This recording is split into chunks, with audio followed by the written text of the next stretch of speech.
Hi everyone, we are back and we are on to chapter 5, which is our second chapter in module 2. And module 2 again deals with understanding and managing at the individual level. Again, at the individual level, we're concerned with individual traits, characteristics, factors that have an influence or help determine how people behave within the organization. So that's what our concern is in chapter 4. We looked at perception and also diversity.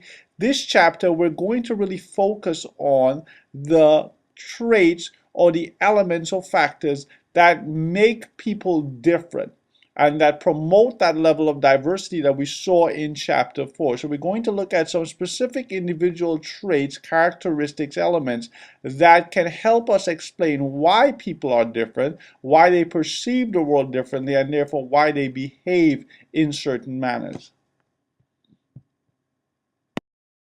Some of the characteristics that we're going to look at are evident from this figure 5-1. You see at the individual differences at work: intelligence, ability, personality, core self-evaluations, attitudes, and emotions. At the very bottom, the attitudes and emotions, they are relatively flexible. They can easily be changed to some regard. Whereas at the top, intelligence, ability, and personality, therefore, are really more difficult. They're much more stable, and therefore they are highly resistant to change. And we're going to look at not only how these differences, or what these differences are, I should say, but how they in fact affect the outcome or performance of people at the individual level.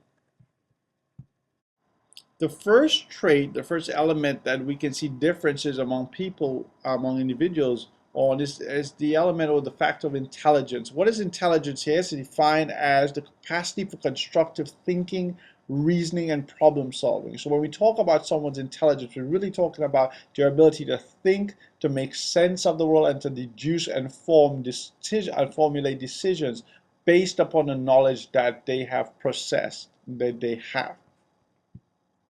Researchers argue that there are essentially two types of intelligence, two types of mental abilities, if you will. The first one is a general mental ability that kind of is applied to all cognitive tasks, all operations, all types of process that require some kind of level of thinking and decision making. So when we talk about a general mental ability, we're talking about the general aptitude to critically think, to make decisions, and to do so intelligently. So that's a general mental ability. It applies to all competencies. So when you talk about somebody being intelligent, they're able to deduce, to make sense of the world, to formulate plans in multiple settings. And then there is a more unique or more specific type of ability, and that ability, that mental ability, is related to a specific task. So somebody might be very good at solving a Rubik's Cube, for example. But oftentimes their ability to do that might be related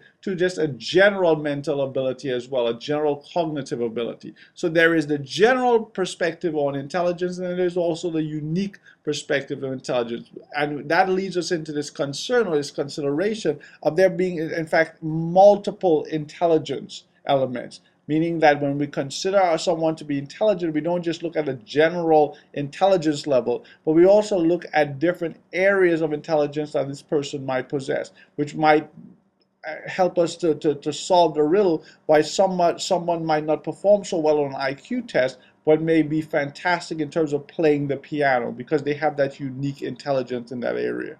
Beyond intelligence, a difference or an element that again distinguishes people from each other is this concept of personality. And what is personality? It's the combination of stable physical and mental characteristics that give the individual his or her identity. In essence, it's who you are, what you are, how you actually live your life and how you see the world. If culture is the essence of an organization or a society, then personality is the essence of an individual. And so when we talk about your personality, we're really talking about who you are and what can be used to most clearly identify you and separate you from the rest of the world. In our quest to better understand personality, researchers have actually come up with 5 personality dimensions that can help us to categorize people based on the types of personality traits they most closely align themselves with. The first one is extroversion, and this is essentially a measure of how outgoing, how sociable or assertive somebody is. So if you are an extrovert, you're probably the life of the party. When you go into a crowd, you like to speak, you are easy, presentations, public speaking does not really bring you that much fear or dread. You are like to be sociable. You like to be out there. Agreeableness is another dimension. This is where the person is highly trusting, they're cooperative, they're soft-hearted, they're compassionate. It's a kind of person that is very, very friendly. Conscientiousness is the third one. That type of person has a personality that is highly dependable, they're responsible, very self-disciplined, they're persistent, they're goal-oriented. The fourth one, emotional stability, has to do with being relaxed, secure. You don't get phased very easily. Change things that happen in the environment aren't necessarily going to knock you. You're kind of even keel, if you will. My wife is highly emotionally stable. I am not. And then the fifth one is the openness to experience. This is where you are very imaginative, you're curious, you don't stay to the status quo. Change is something that you highly embrace. You're broad-minded, you're looking for different ways to attack a problem. So that's where you have this openness to experience. You want to have adventure. Another way to assess personality is through describing somebody as having a proactive personality. And what that is someone who's relatively, as it says here, unconstrained by situational forces and who affect environmental change. This is a person that really doesn't sit back and try to wait until somebody else solves the problem. They believe that they can control things, that they can be highly influential, and they can make a difference. And they're therefore the people that we consider to be the go-getters. They want to go and solve problems. They're not waiting here for the environment to change or somebody else to figure it out. They want to actually be there, and they want to do it proactively. So that's why we call them having a proactive personality. Well, how do personality traits, characteristics relate to job performance? Well, you may not be surprised to learn that somebody who's high in conscientious, remember what conscientious is, very dependable, very self-disciplined, persistent, very committed, they have a very strong, or they will likely have very strong correlation with job and training performance, meaning that they are likely to do well on the job. And that obviously makes sense. If this person is somebody who is highly persistent, somebody who wants to be, wants to get the job done, then you're likely to see that bearing fruit in terms of their performance. And notice this one, extroversion, which is again this openness, this the desire to kind of be the life of the party, to be very social and assertive. That's a trait that is very helpful to people who are managers and salespeople. That again makes sense. Managers and salespeople need to communicate, need to influence, and because of that, their ability to be out there, to be confident, to engage with others is likely to lead them to getting the job done, to being able to effectively direct and manage, and also be able to seal the deal if you're a salesperson. So we looked at intelligence, we looked at personality. The third characteristic, the third general dimension we want to think about when we're looking at differences at the individual level is this core self-evaluation. And it's simply how you see yourselves. How do you see yourselves? What do you think about yourself is really your core self-evaluation. It's a broad personality trait, and embodied in that broad trait, how do you see yourself, how do you perceive yourself, is the four more specific individual traits. One is self-esteem, second is self-efficacy, third is a locus of control, and the fourth is the emotional stability. Self-evaluation, we said there were four specific traits, and I'm going to look at three of them. The first one is self-esteem. Well, what is self-esteem? Well, it's a belief about one's own self-worth based on your self-evaluation. It kind of means, how much do you think you matter? Do you think that you are important? Do you think that you're worth something? Do you think that you're valuable? If you do believe that, then you have high self-esteem. If you don't believe it, if you think that you're a failure, you don't think that there's any benefit to you really being around, there is nothing that you can potentially do or contribute, then you're likely to have low self-esteem. Self-esteem is relatively important because, of course, individuals, as we mentioned when we were talking about in chapter 4, willingness for individuals to continue upon a task willingness to continue working and to produce.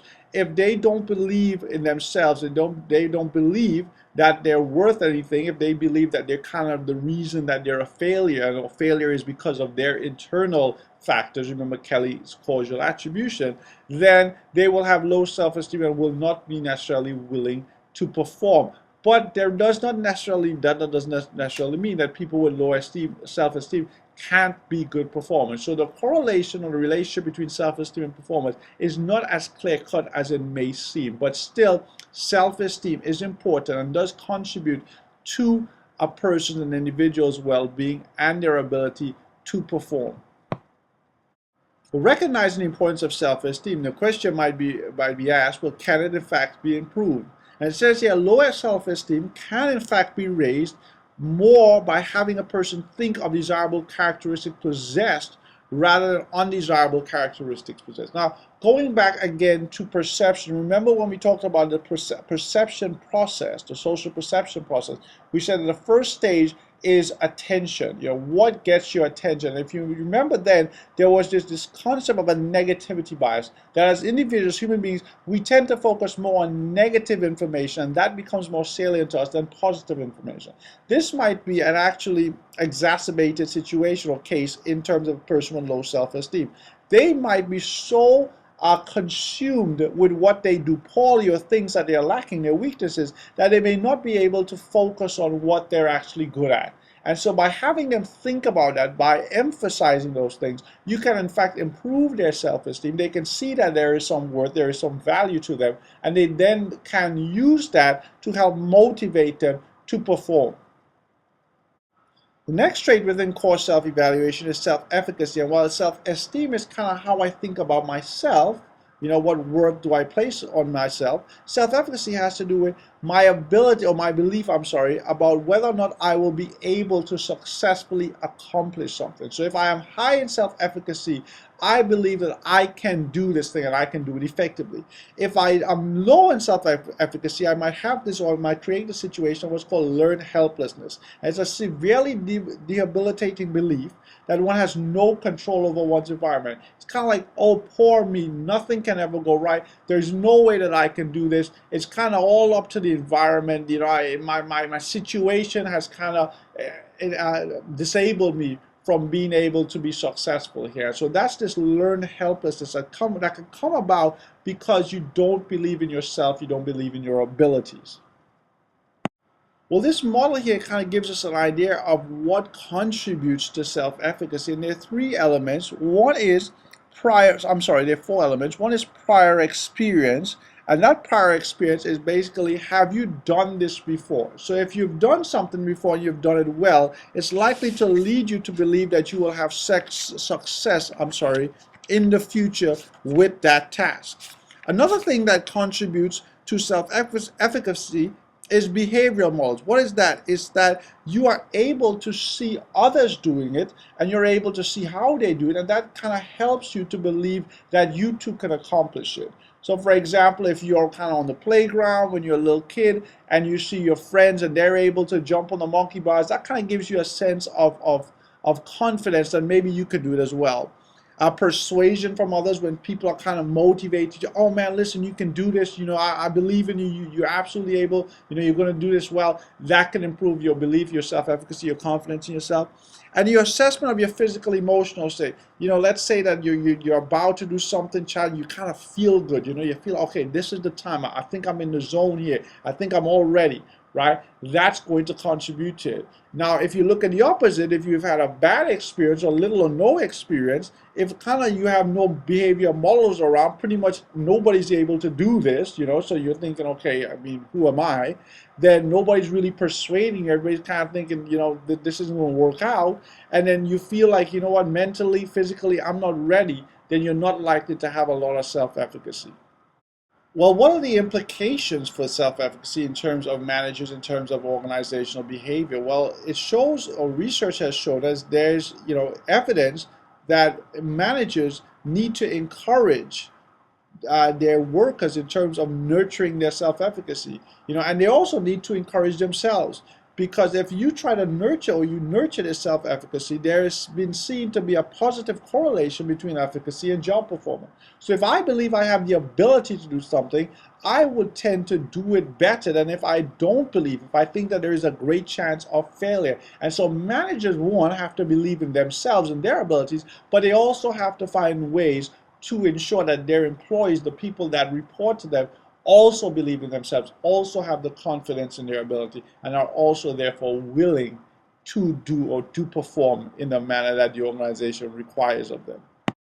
Another personality trait that we want to concern ourselves in core self-evaluation is the locus of control. When somebody has an internal locus of control, we say that they really believe that they control the events and consequences that affect their life. They're the captain of their faith, if you will. And so when somebody who has an internal locus of control will say things that, you know what, I can do this. I really believe it's up to me to get this done. And even when they fail, they're going to see that failure as resting upon themselves. They're less likely to blame the environment, to blame others. They tend to take ownership for their actions. Contrast that with an external locus of control. And here's someone who really honestly believes that their performance is more to do with the circumstances, more to do with the environment, rather than anything that they can internally control. So they're likely to blame the environment more so. They're likely to kind of leave things up to chance, and not necessarily likely to take ownership of their responsibilities, ownership of their performance.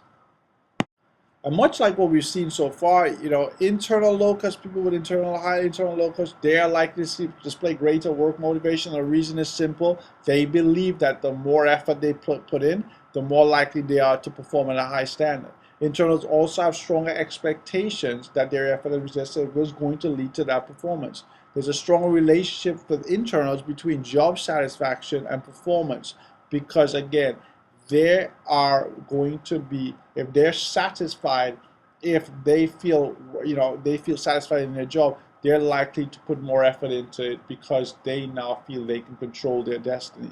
And internals also are likely to obtain higher salaries and get an increase than external, because they're, again, go-getters. They're going out there, they believe that they can change things, they believe that they can take ownership. The more effort they put in, the more work they put in, the more that they contribute, the more they're likely to be rewarded.